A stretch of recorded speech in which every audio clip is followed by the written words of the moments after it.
What's happening, people? Yes, do not adjust your TV set. Nothing is wrong. I am back. Today I'm going to be going over this interview with Joel, the CEO of MELD.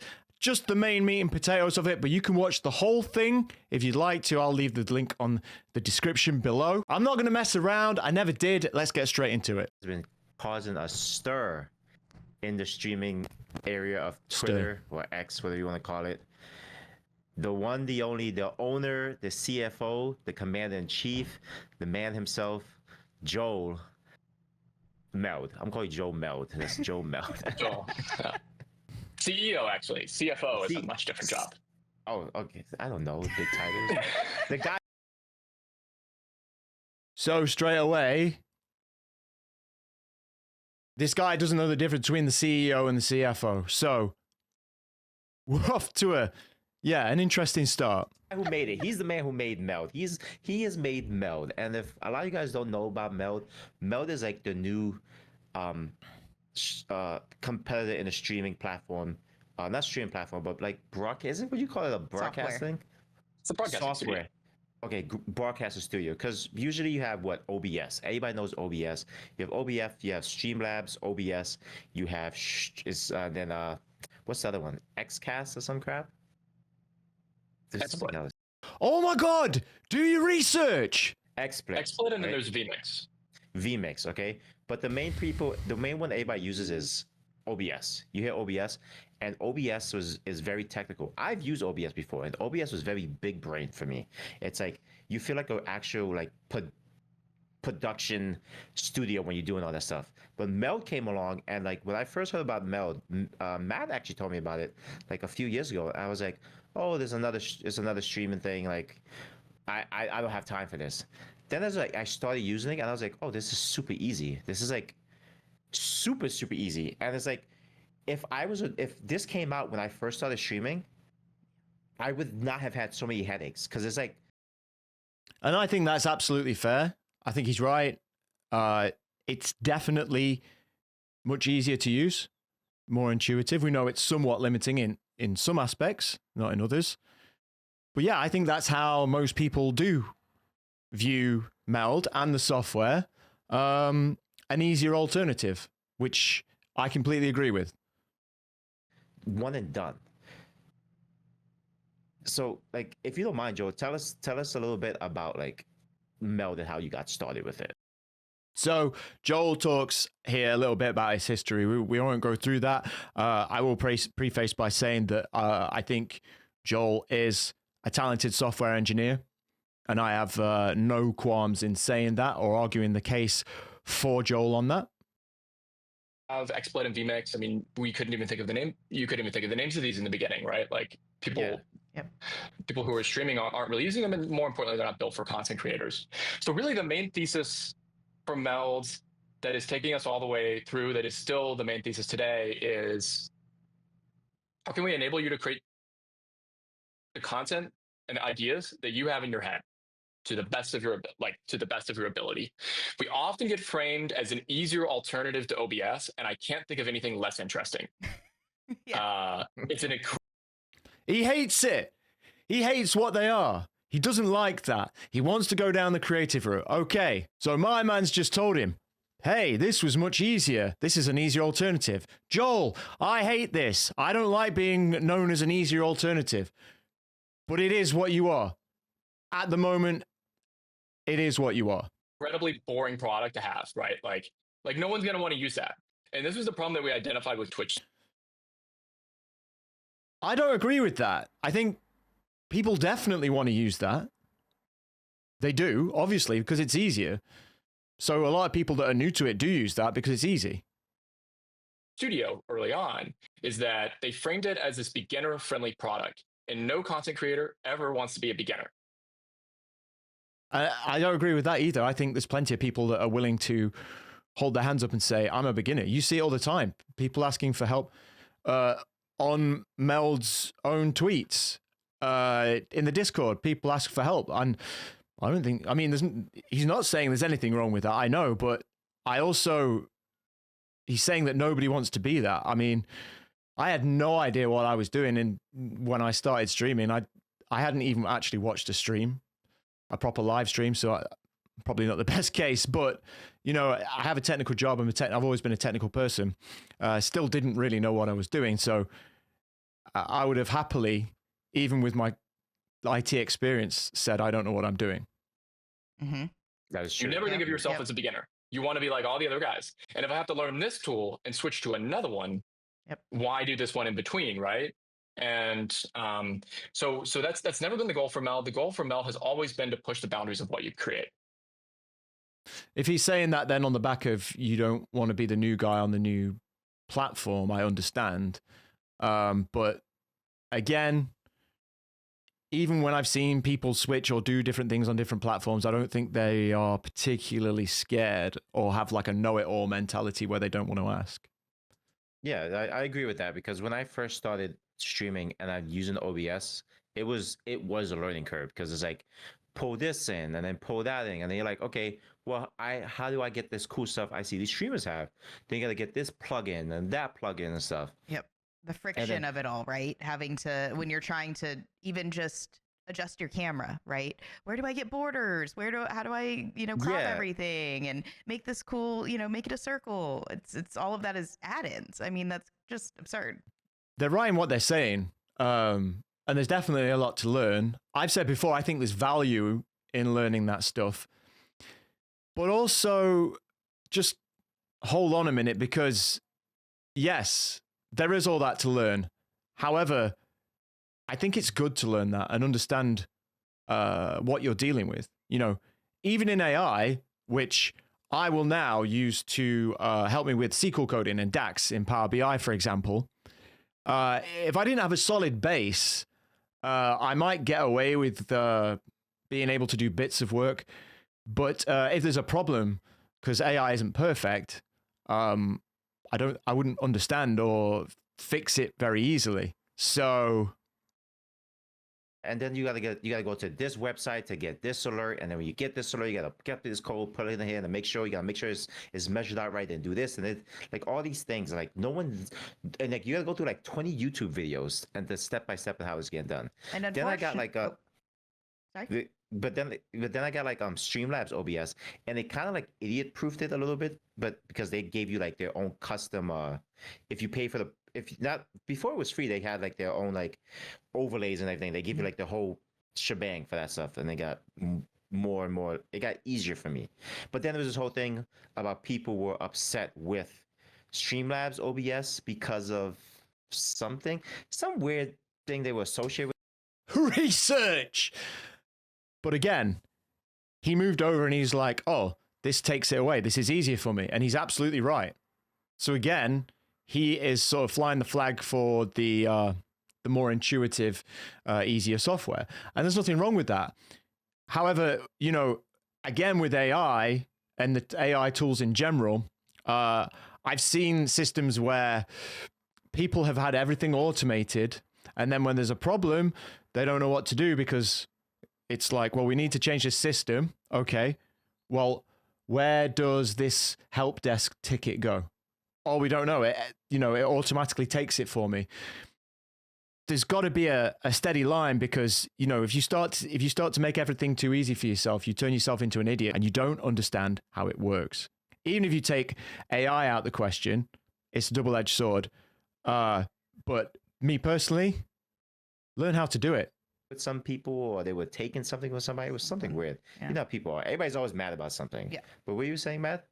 I don't remember. It'll come back. Okay.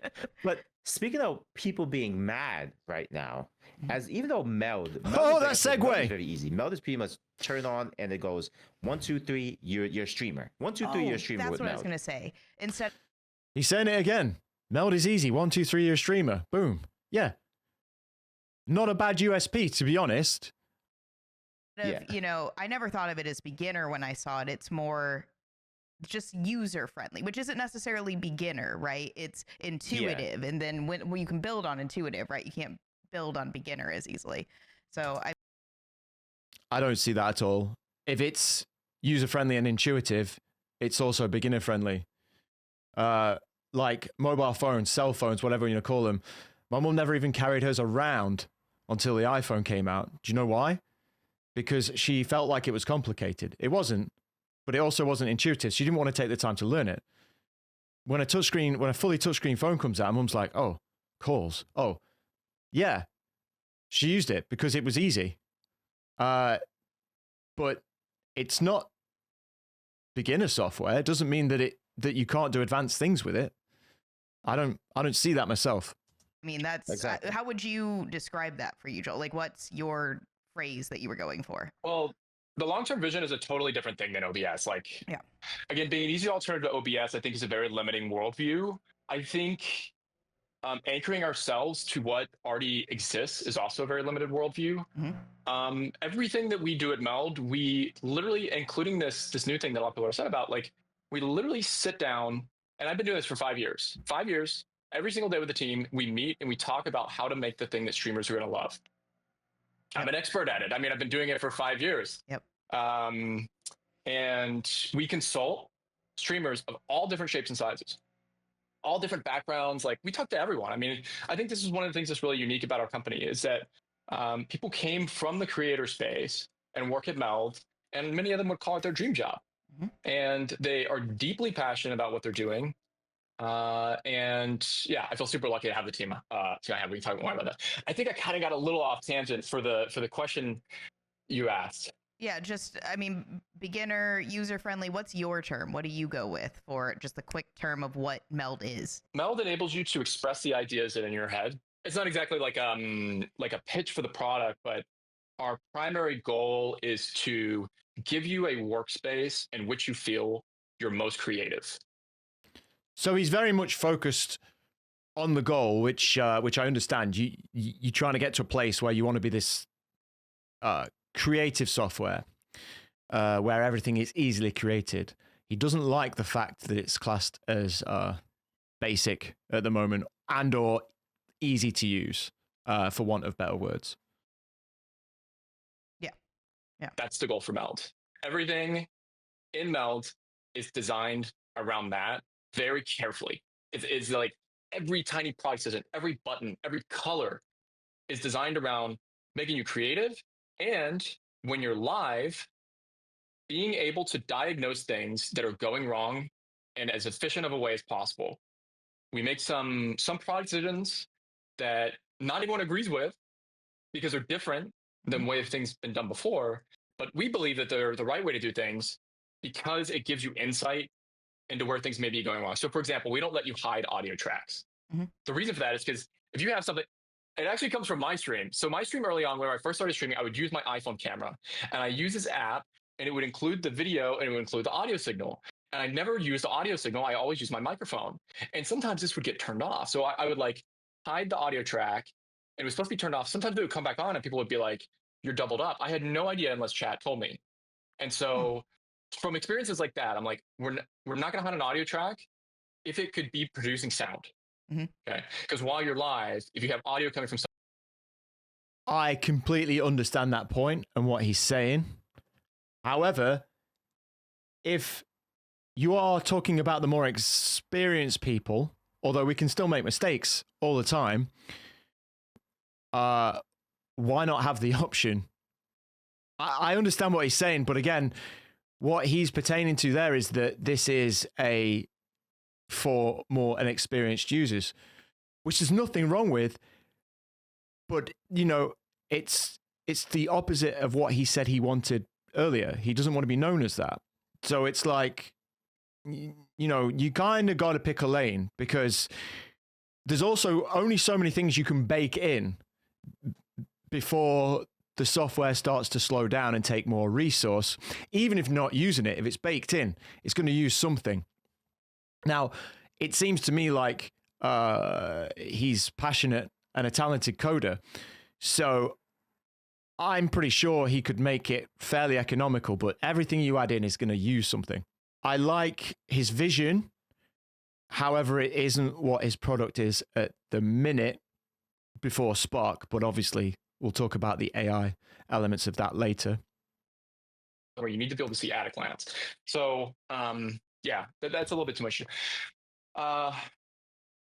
Yeah, But no, it makes sense because there hasn't been that in the market, right? There's the leader, which is OBS, right? That's the one that was, it took over. It was everything. Everybody's like, it can do everything, right? Then there was Streamlabs, which was more honed in and had just everything kind of organized a little bit better, UI friendly, that sort of thing. But it used up a lot of resources. Then you had the Twitch one, which was, you know, the beginner, whatever. You're coming in and trying to actually push more of the boundaries. You're not just throwing the kitchen sink like OBS is. You're doing it with that kind of specific goal in mind for creators. That's okay. Like she's saying, you're not throwing the kitchen sink in. It's because they can't add everything in that OBS has, because there are so many plugins and so many people have worked and collaborated on different projects and bits of software widgets that you can put into OBS that they simply can't keep up with that. It's too many. It's too many things, which is, I think, why they wanted to go down the AI route, because you can't add those in singularly and bake them all in. But again, if you are not doing that, there will be something in OBS that you simply cannot do, and people won't move because they like that feature. That's part of it, but I've dropped this, like, a roadmap, like our big long-term roadmap item, and maybe like one other interview. And the big vision is basically a rethink of how we create video content. And it takes the best things from live and allows you to bring them like to what you would normally have to do in 2 stages. So if you think about a YouTube video where you're doing like an unboxing, and then you're going to show how this thing works on your computer, you have to do this in like multiple segments. You have to like write the script. You have to take the face shots. You have to take the overhead shots. And then you have to now go to your computer and use the software to record this. Well, what if you could just set up all those cameras at once and do it in one take? And everything's recorded. And even things that aren't visible on the screen are recorded. And you can kind of draft how you want the edit to look, right? So the big idea is like bringing this real-time feedback into the video creation process, so you can kind of see how the edit, it's like kind of a rough draft of how the edit's going to look. And that may include showing things on screen, doing certain transitions, showing a sponsor segment or whatever. Like, you may want to feel all that out. Like my belief is like that's one of the best ways to create good content is like you want to get all right in the moment. Nothing takes you out of the creative flow like tedious things. Tedious things really take me out of the creative flow. I think the vision is good. You want to take all these things away and take all the hassle away. Nothing good comes easy, unfortunately.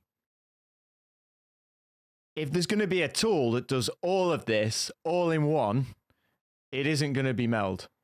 Because what he's talking about is not only incredibly difficult, it's something that you're going to need one hell of a team.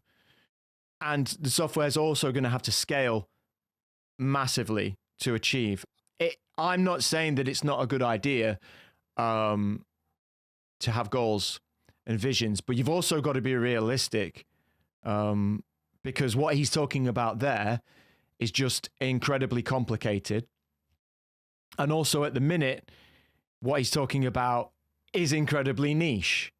And we're going to talk more about OBS being open source software, about what that means. I'm probably going to do another video on that because there is so much scope to talk about open source and what it is. I value the ambition, and you have a roadmap of where you want to be. If what he's talking about and the way we produce the videos becomes all encompassed with AI, all the videos start to become the same or similar over time. There's a very big difference between using AI to generate a code for databases, and you put the inputs. It's like there's different ways you could do it, but basically all the code is the same.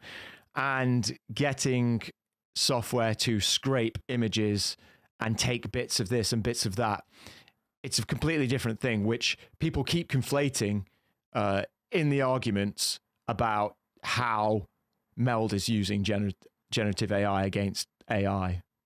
The medium term and long term vision for MELD is to remove as many tedious things about the creative process as possible to keep you in that like creative flow state. Yeah, that makes sense. And it does go back again to making it simpler. So there's intuition, and then there's a bit where like, well, I don't actually know how this works. And I think it's important to know how things works. If you want to take this seriously, if you're not that bothered, then it doesn't really matter, but you're also not going to become that great creator. I agree with that statement too, because like when you guys put out the multi-streaming, which was like easy, was like a click of a button. It was just like, I don't have to go through all these hoops or even pay money. And like, even right now, I'm using Right. So obviously, MELD Multi takes your stream to one of their servers. They re-kick it out to the other platforms. So you're only still using your whatever you chose, 6 megabits a second, whatever, and then they redistribute it. The problem with that is that they need server use. Servers are expensive. So that ain't going to be free forever. So again, he's saying, I only needed to do it one click of a button. Well, that's good. But when you've got to pay for it, you either have to pay for it or you're going to have to learn to do it a different way. And a lot of people already know how to do it a different way. And yeah, if their internet connection allows, it's no issue. No problem at all. Yeah, it'll take up more resource, but they can do it.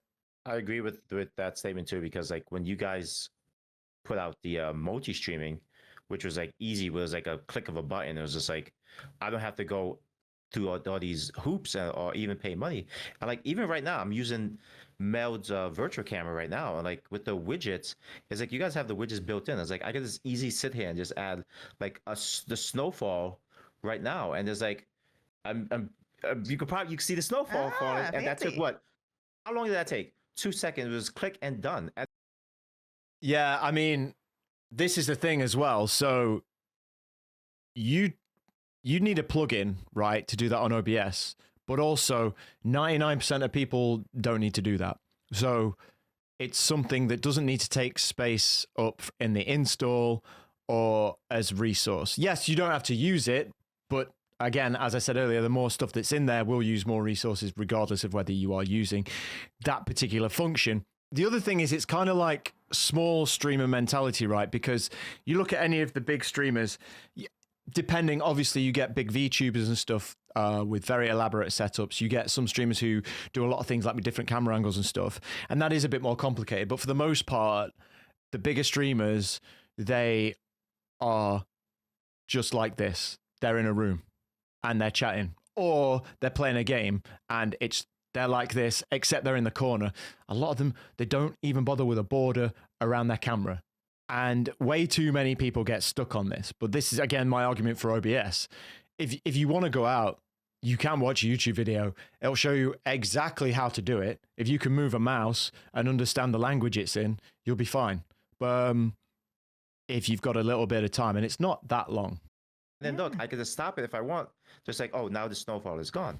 So it was very like user-friendly and easy to use. Everything was there for everybody to use. Yeah, because how many ideas do we have where we think of it and it's just gone because there's no way that you're going to have the time to do that live. But if you already have it built in. Yeah, and you're getting frustrated because it's not working. Oh, this. I mean, I don't really see that as an argument for much. I mean, you have a pen. I always had a pen and paper that I used to write things down on if I thought about them midstream. And also, yes, it's there, so you can turn it on midstream if you suddenly thought, well, but who goes, do you know what I really need now? Snow. Yeah, I'm sure it's happened, but come on, man.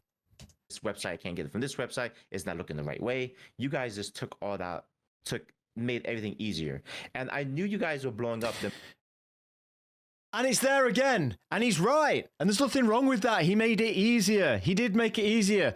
This is why people are using the software. It's not because they believe they can be super, well, maybe now they believe they can be super, super creative. Because actually, maybe, yes, you can be creative. Maybe it's easier to be creative. But if you want to be the most creative, you're going to need all the different plugins that go into OBS. I'm sorry, that's the way it is. Minute when you go on to like Twitch and they automatically suggest MELD there. Like, I can say like I was against it at first because I was like, oh, I gotta it's through Windows 11. I gotta find it through Windows the App Store. I was like kind of annoyed. I was like, but as you start, because again, I was using one program and then I had to make a switch, and nobody likes change. It's like when you move, this is the hardest part. Is like annoying. Building MELD. I think a lot of people don't realize how hard it is to build MELD. I would even, I mean, I could take this one in some really interesting segments. I think he's right. In some people, they expect a lot, but I think if you ask people, you know, is it difficult to build an application like MELD, they'd probably say yes, because they've obviously got no idea how they would do that. You know, the time it would take me to get anything with a team, even with a team like Joel, to produce anything like that would be ages. So obviously I understand, but from a low level coding perspective, but I don't think anybody really thinks that it's not difficult. I think people are demanding, and I've seen that, but yeah, it's incredibly difficult. You guys can take whatever you want. Okay. I'll give you a little preview before I go down, and you guys can tell me what you're interested in. Like, there's like one path where there's a certain segment of people that have wanted us to fail since the very beginning. That's interesting. Like, that's okay. Interesting to hear. Of course, there are people who will troll and say whatever. I don't think I've seen many people that wanted them to fail at the beginning. I've always said that competition's good. I think there's people that have had criticisms and asked the question of why you'd go in that direction when OBS exists. And I mean, apart from the competition perspective, I get it's not a bad thing to have competition, but in terms of making this into a business, I'm not so sure. But I'm sure there are people out there that wanted it to fail from the beginning, but I don't know if he's taking criticisms as that means people absolutely want it to fail. Yeah, I'm sure I can drop a really interesting bomb on that one. Then there's like the fact that it took basically the first year after release, we didn't have more than 2 users. We could not convince anyone to use it, and then another year went by, and then and then basically like we didn't hear from any platforms, and like creators wouldn't respond to me, and like I just couldn't get anyone to use it. It's one of the hardest things imaginable. I've been beaten over the head with it to get people to switch because there's so many. Okay, so he's talking about building people using MELD, which yes, from that perspective, if that's what he meant, I misunderstood. But yeah, I understand why that's difficult. Anything that takes you more than an hour that doesn't offer you at least 100 hours back in terms of time saved makes no sense. So people don't do it. So getting people to switch to MELD is a really, really hard challenge. And then there's another slice of this we could take, which is something we're often criticized for, is, well, you guys raise outside investor money. Like, you know, that's going to mean that one day they're going to come in and say, you got to do this. By the way, a lot of people think that we've been forced to do this Spark thing by them, right? We haven't spoke about the Spark thing yet, but we'll get into the Spark thing. Yep. Yeah, because I think we should divide that up because it does lead into it. And I will say, I'm not sure that I personally have seen anyone say that it's the investors that have made them go down the Spark route. But what certainly is true is that they are going to have to make money for them. So by whichever means possible, whether it's Spark or not, I wouldn't suggest that the reason they went down the route was because of the investors. If they're decent investors, they'll probably keep their noses out if they trust Joel in what he's doing. So, yeah, people might have said that. I'm not saying they haven't, but I haven't seen that personally. I can tell the story about why we had to do that. Like, it is the only way. Like, and like why we have to exist if you want streaming to change, like if you want it to continue to grow and to change. Like, I really believe we have to exist. Yeah. I gotta stop there because he's suggesting that this is the only way for streaming to grow. I don't think the problem in streaming growth comes from the fact that we don't have enough like little widgets and people playing interactive games. And again, I feel like that's small streamer mentality. It's just that often the quality in live streaming is low and people run out of ideas. And if somebody streams for 5-6 hours and they're not interested, they don't have much to say, or they're not interested in the game that they're playing, why are they going to watch them? That's one of your biggest issues is the quality. And the fact that YouTube's been successful proves that, because there's plenty of videos on YouTube where not that much has changed in 15 years, 20 years in some of the channels' cases, yet people still watch it because it's polished, it's informative on whatever they want to watch. So I don't see the problem of growth in the streaming space that we haven't got enough creativity in the widgets on our stream. I see it more as a problem in content, and maybe you should be worrying less about all these little widgets and maybe putting some time into real content. And the hard truth is that not everyone can do that. And the finance end is very interesting to me as someone who works in it, because a lot of people misunderstand how financing works and how that affects things. It really is interesting. People just assume that, God forbid you have financing. Oh no, it's interesting. I don't see that. Idiots exist, obviously, but I think people, yes, they have expectations, especially with software and how it should be free.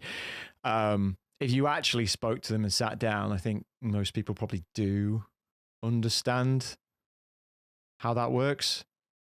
How the streaming space and the creator space in particular doesn't really have a great grasp on how businesses are run. And outside of this industry, so many people understand it. So I don't know what it is about the creator space, but there's all of these mentalities that have just kind of permeated that are almost like a bad habit that it's hard to break, 100%. I know you've done a lot of education on this, but in particular, it's almost like if you tell creators, by the way, in the eyes of the government, when you do your taxes, you are a business. Mm-hmm.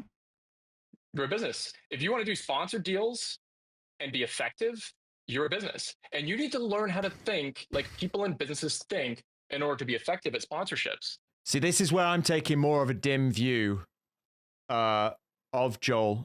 I don't know if a lot of this comes from his experience or the people that work with him.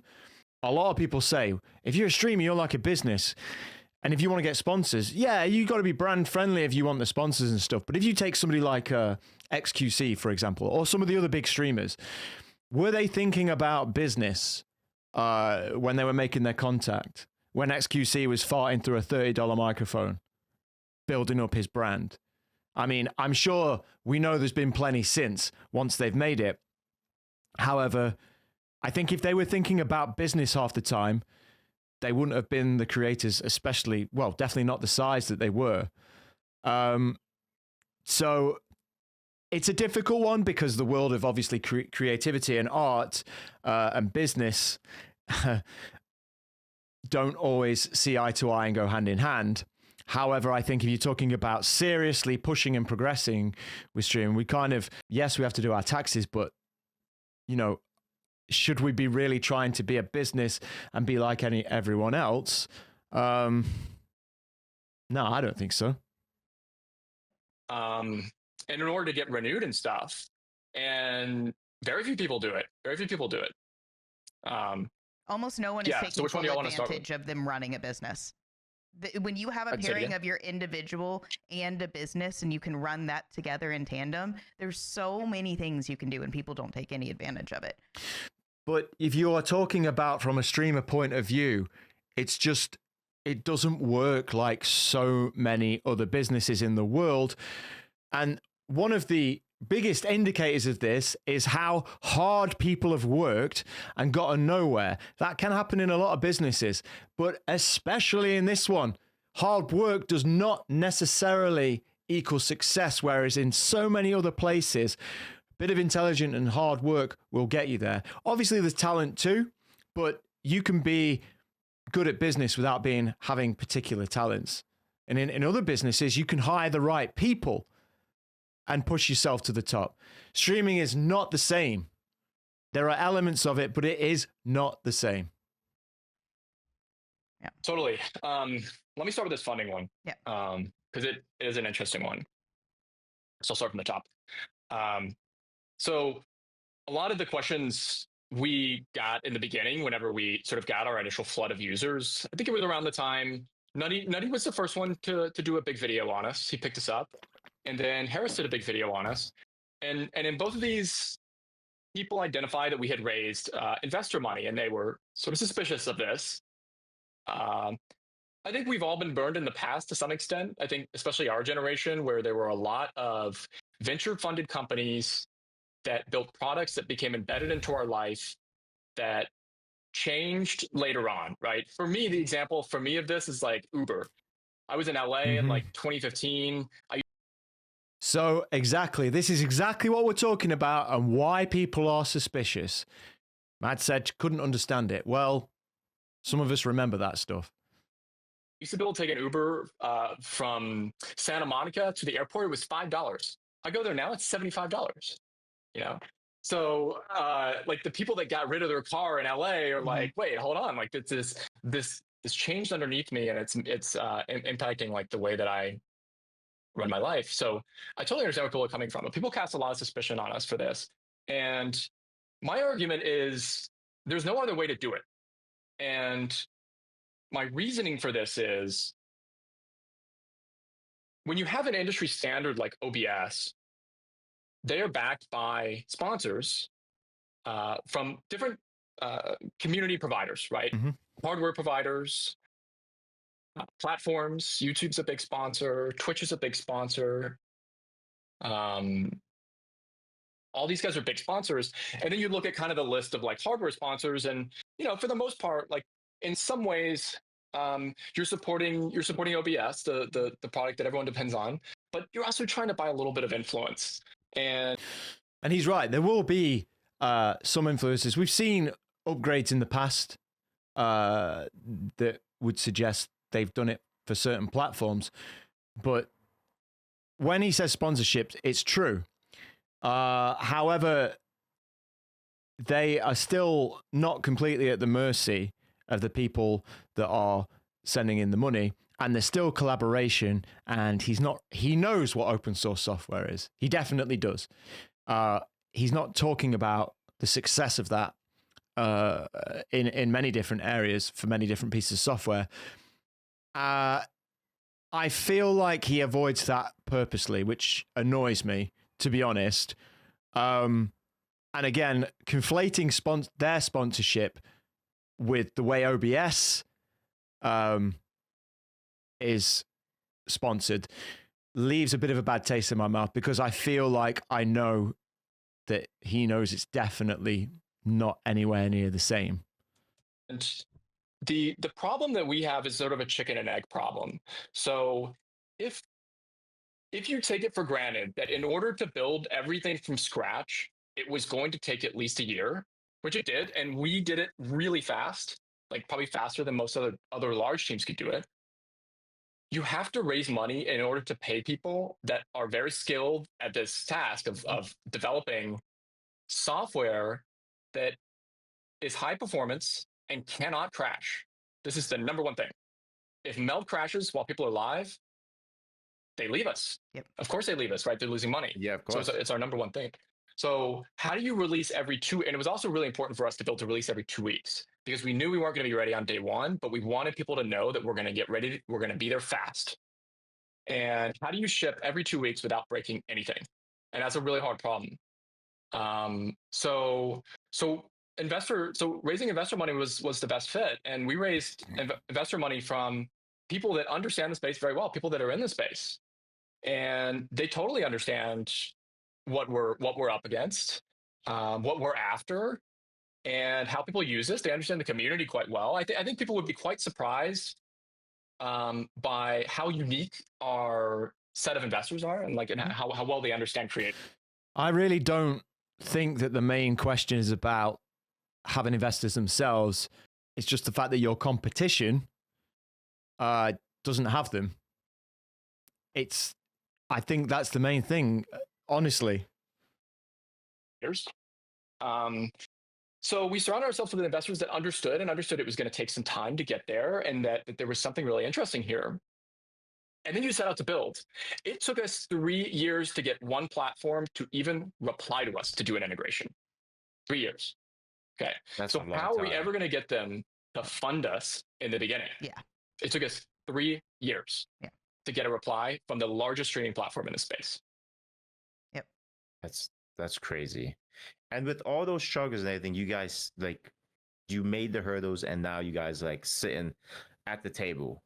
But now you seem to have pissed off a whole group of people with this new feature you guys added in is Spark. And well, mind you, this is an optional feature. I'm going to say it again. It's an optional feature. You're not forcing people to use it. You're not saying people have to use it. You're saying, hey, it is here if you want to use it. And people are upset because it's AI. It's AI. And it's the group of people who are anti-AI. But they're not really anti-AI. Because they're using Twitter. I mean, please.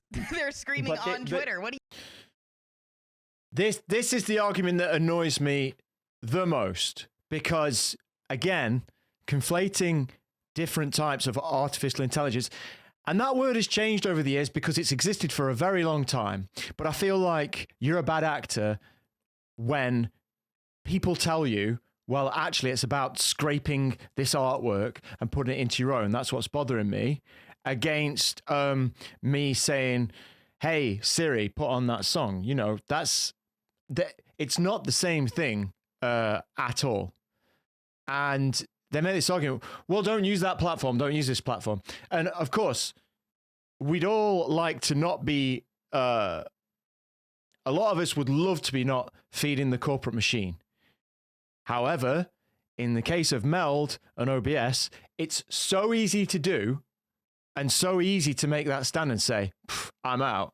And when it comes to business, and we're talking about business again, you're suddenly talking about the morality of it before you're talking about business. And unfortunately, whether people rightly or wrongly decide that they don't want to have anything to do with it, it isn't really the business's choice. And guess what? Their alternative is there for them. They're against a particular type of AI. They're against the generative AI. And it's the whole thing. I was like, oh, why doesn't MELD hire artists? Why doesn't MELD hire coders? It's like, okay, so he's right there. Most people are against that and the stealing of artwork. There's a lot of arguments about, the stealing of code.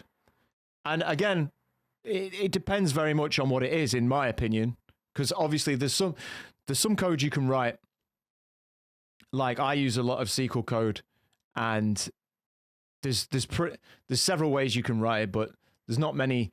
It's not very creative. There's not really any arguments about it. It's very different for if you are stealing code for a video game, for example. They have coders. They have artists. What are you talking about? Like, the whole internet exploded over this, and like, what's always funny to see? This is funny to see. The people. We have to remember as well, the whole internet did not explode over this. Our little corner, which is tiny, by the way, the live streaming community, it's tiny. Some people within there exploded over it. Let's be clear about that. People go, well, I was thinking of switching to MELD because I was having problems with OBS, but I'm not going to switch. No, you weren't. You weren't ever thinking about switching. If you wanted to switch, you would have made the fucking switch. Yeah. I know people who made the switch. I think he's probably right. There's always people like that. But I think there's also a lot of people who have been waiting for a particular function within MELD before they move, because especially people like VTubers, whether you like it or not, it's huge, and they rely on a lot of plugins for what they do. So there was a lot of but they also are very passionate about their artwork and their characters. And so they're the biggest defenders of artists, and they're probably the ones as well that were waiting because the features weren't there yet for them to move. So I think he's right. There are some people like that. I think there were definitely a lot of people telling the truth, to be honest. And went back because it was like there's certain things that it has and doesn't have, and there's certain features that it needs, right? I think the MELD team is like really good at taking feedback and Discord space and replying. But this feature, Spark, is an AI feature that people could use optionally. Again, it's optionally that lets you build from scratch. And if you go to the website, it says, "Don't you want to build from scratch? We've got you."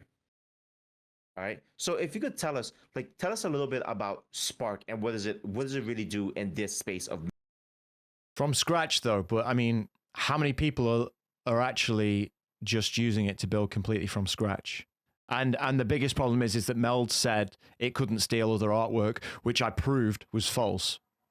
MELD? What can Spark do for somebody like myself who is I've been streaming, I'm using MELD, I have the transitions and everything. Like I said, I'm using MELD right now. I could like do all the fun stuff. I could do the ending screen right here, the switch and everything. I have everything going on with MELD right now. Yeah, and it seems way past that beginner, right? It's that, like you said, you wanted to take it to the next level, help people who are already in it. Yeah. So I'm trying to get from beginner to at least intermediate right now. So what is Spark doing for somebody like me? That's a pretty good question. Let me start off by saying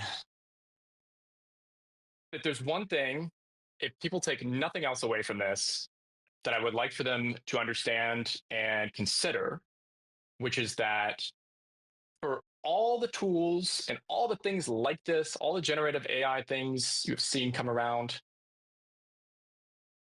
I don't think any of them were created by a team of people that have probably collectively 10 or 20,000 hours creating content. I mean, multiple, several of us were partner streamers on Twitch. We've done it for years. Like, we know the space really well. I mean, we know the space really.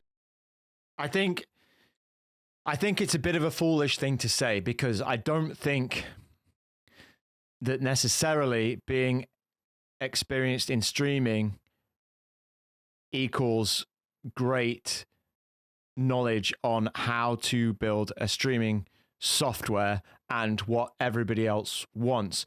The reason I say that is because there's so many things that are incredibly niche within the streaming spaces that you have no idea about, even if you're a really experienced streamer in a different part of the streaming sphere. And obviously, as I used to talk about in my old videos, there are a lot of people who took advantage of things and gained popularity through that and ended up streaming for a long time because they were part of that. So having the hours in something obviously is something that you'd look for, but it doesn't necessarily make you good at it. Like, there are good people in trades. So for example, you could get a plumber. Okay, they're experienced, but they're still able. Let's say they are 50 years old. He or she still very capable physically, but they're not very good. Then you get a young person come in. They've only done a couple of years, but actually they take a bit longer, but their work's very good. It doesn't necessarily make you the best, and it doesn't necessarily make you an expert. It doesn't usually hurt to have more experience, but it doesn't mean you got the best people on the job. Well, and we brought every bit of our knowledge and our background to the table, and over 100 other streamers picked based on a diverse set of beliefs about AI. We did a really intentional process, and we happened on it by accident. We started with this question of how can we get people to the aha moment in MELD as fast as possible, right?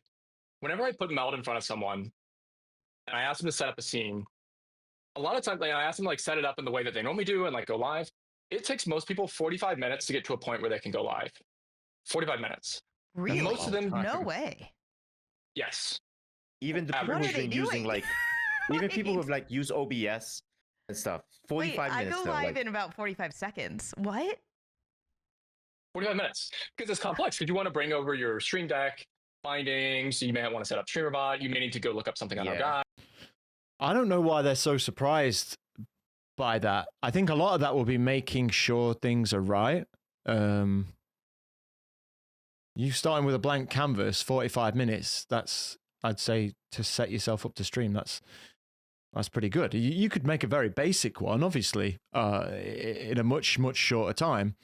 And also now you're talking about, you know, people with different competencies. You know, some people it comes more naturally to than others. I'm not sure why they're surprised.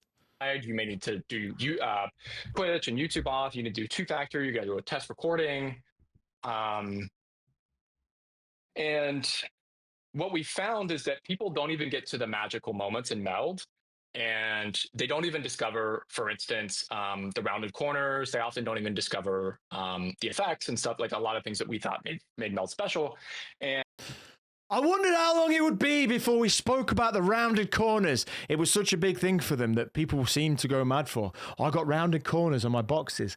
I've never got, like, I get it. You wanted rounded corners, you got rounded corners, and you needed a plugin to do it on OBS. So it's like, wow, we can do rounded corners.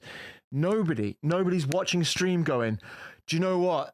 This stream doesn't have rounded corners. Not interested. Understandably, if you have like 2 or more frustrating moments in that 45 minutes, you're going to close MELD and never come back. Okay. So that's where we started to really dig in. At the beginning of the year, I was fully focused on figuring this problem out. And one of the ideas that we started with was, can we provide people with a gallery of templates that they can pick from to get started and get to a point really quickly where they have something that they really love that they want to go live with. Okay. So we talked to a couple of people in the space to maybe license their assets, and that was an option we explored and came very close to doing. But there's one important thing which we've learned having done this for a while, which is streamers want an incredible amount of control over customizing every little thing. And of course, right, like, it's your stream, you don't want your overlays to look like someone else's. You want to be able to change the text and the glow and like how often it shows up. This is what's kind of funny, where he says you don't want your stream to look like somebody else's, because if you've seen generative AI, you know, thumbnails or, you know, general slop, you know it's AI, not just because necessarily the quality, but because it looks a lot like all the other AI posts, because they all come to this conclusion that this is the best way it can look. So it's weird because it kind of takes that personality away from it. You have to be very clear on what you want, but sometimes even when you're very clear about what you want in an image, it still sort of slips back into that AI sphere. Up and like every little thing. And so you have an explosion in complexity if you expose all these options to users. And you expose all these options to users because 10% of users want them, but 90% of users never use them. Yep. So what we ended up exploring was, what if you could just tell it what you want to build and it will build it? And I put together a prototype of this. And in the beginning, my idea was that you could ask it questions about MELD. I can't hear my audio. How does my audio sound? And maybe it would listen to it. And then I realized, well, what if I could give it the ability to change the setting for me? And I did, and it worked great. And then I showed it to someone, and I said, hey, that's pretty cool. Can I add a camera with rounded corners? I said, well, let me go work on it. I came back, and it did. In that moment, it felt like magic. In that moment, I was like, this is big. And then I was like, well, can you create multiple scenes? Blah, blah. And then I was like, what if I could create like a cable news show, like a CNN or MSNBC has a scrolling ticker at the bottom. So I went and I gave it the ability to write HTML that runs in the web browser, and it did it. And my mind was blown at this moment. And I was like, wow, this is pretty cool. It was totally unrelated to like streaming. I was just like, this is kind of cool. Huh. Yeah. And in that moment, I brought it to the team and everyone hated it. What? Why? Why did everyone hate it? They were concerned for all the same reasons that everyone online is concerned. And this is what I wish people could understand, is like, some of the same people you're mad at fought really, really hard for everything you care about. I will say, obviously, there's idiots that go after the staff of the company for these reasons, but the majority of what I've seen, the criticism has just been aimed at MELD as a whole. I'm not saying it hasn't happened, but I feel like he's made a point of saying, don't attack the team, don't attack the team. He's right. But I feel like most of the feedback is pretty constructive. Really hard. And I didn't push any. I didn't push. And I said, I think they need to see it a little further along. And I got a little further along. I still didn't like it. I said, well, watch this. Let me hook it up to chat. And we were sitting in a team call. And I said, create a game of Tetris. And I said, guys, I want you all to go to my Twitch page. And anyone who pressed WASD, you would get a block. And we were all playing Tetris. And then we made Snake. And everyone that pressed a key, you would get a snake and you could navigate around. And we played this for an hour. It was so fun. I was like, this is the craziest thing I've ever seen. We were having so much fun with it. And that was a moment where I was like, this is something This is small streamer mindset. It's a throwaway game that, yeah, you might have a bit of fun with the people you know, and then it's gone. This is not the future. This is not it. That's not the future of streaming. It's about improving the quality of the content, not playing Tetris with people in the chat. I'm not saying that you can't have fun doing that. Of course you can. Have I done stuff with chat years ago when I streamed? Yeah. It's really not that important. It really isn't in the grand scheme of things. You can build any interactive experience and play it with chat while you're live. That's amazing. And something can happen. That's amazing. We're constantly begging for more Twitch interactive games, that sort of thing. And you can just make them. Who's constantly begging for more Twitch interactive games? Like, again, it's small streamer mentality. Because I never sit there and watch my favorite sort of live shows that are well produced, usually not on Twitch, actually on YouTube. And I never think, oh, do you know, I really wish that I could be playing a game with them. This is you don't have to be a coding genius. You don't have to go to 6 different websites to find it or pay a subscription. You don't have to do all this stuff. It's like, I want to play Snake with my chat. So when I'm playing a game, chat could play Snake. We don't have to go to, what's the ones they have usually? The stream avatars. You have to go to open up Steam and then put the Steam avatars and then run in the background and may put a little strain in your computer because you're running multiple things at once. But this is just like, yeah. So this is, and it's easy. And it's like, will it ever be yours, right? Like, will that ever truly be reflective of your identity? And will it be exactly how I imagined it in my mind? And I think in a lot of cases, by the time you get through the process of setting all these things up, you're like, I'm wasting time. I should be live creating content. Yep. And if you had that thought, you would be right? Because that's the most important thing. And so that was where we realized this is something big. And we started bringing people in.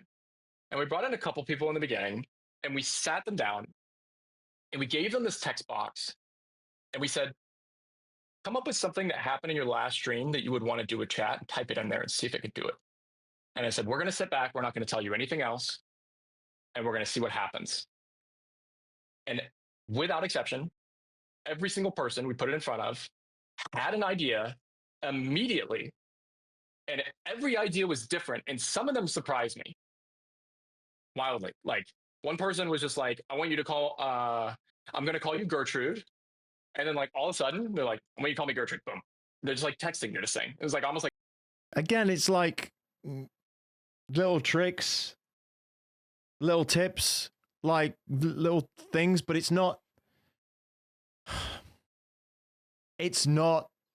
what is lacking in the streaming space. It's definitely not. Have it set up because, to be honest, if you were to, I'd commission people to get overlays and everything and stuff, overlays, transitions and everything. I do the opposite. It's not cheap. So we can, I actually have spent a lot of hours making stuff in Canva, and it takes forever. You know what I mean? But how much? Forever. So how much? My Canva, time the is AI worth tool? so much more than that. Did you say Canva, the AI tool? Yeah, Oh, yeah. exactly, right? And that's the I thing. mean, These this people are is, creating things in Canva exactly where it's all AI based, and it's like they're This is pretending. the irony that we face. This is the irony that we face Yeah. is that everything they're writing these tools on contains AI generated code. Windows contains AI generated code. The browser you're writing in contains AI generated code. The platform you're writing on has Grok. Bad faith argument again, in my opinion, because we know what people are talking about with the scraping of the art. Like, he's like, Windows has, we know.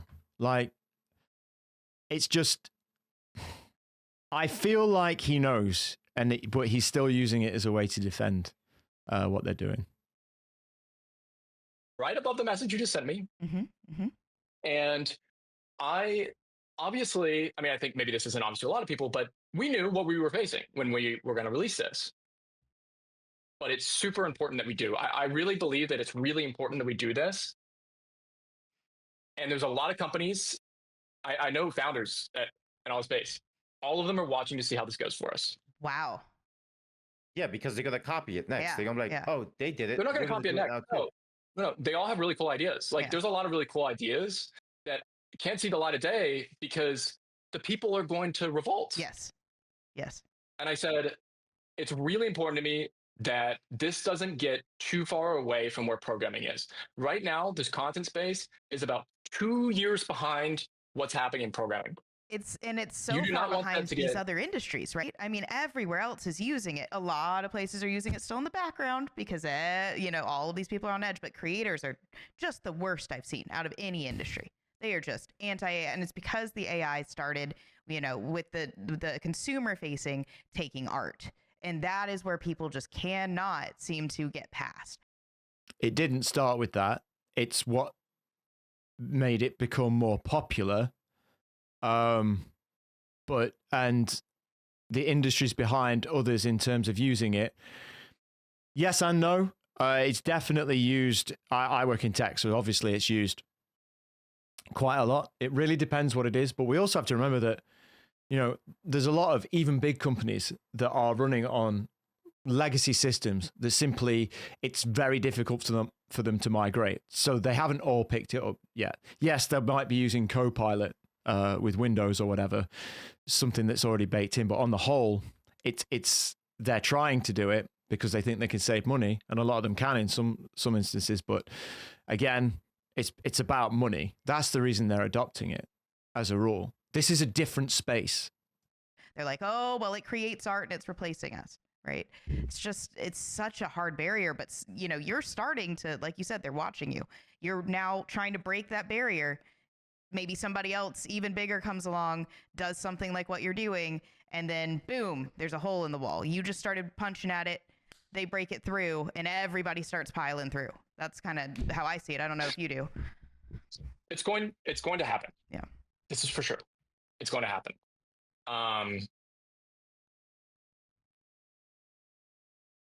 My goal, and why I realize it's so important, is that we set the standard everyone else has to follow. Okay.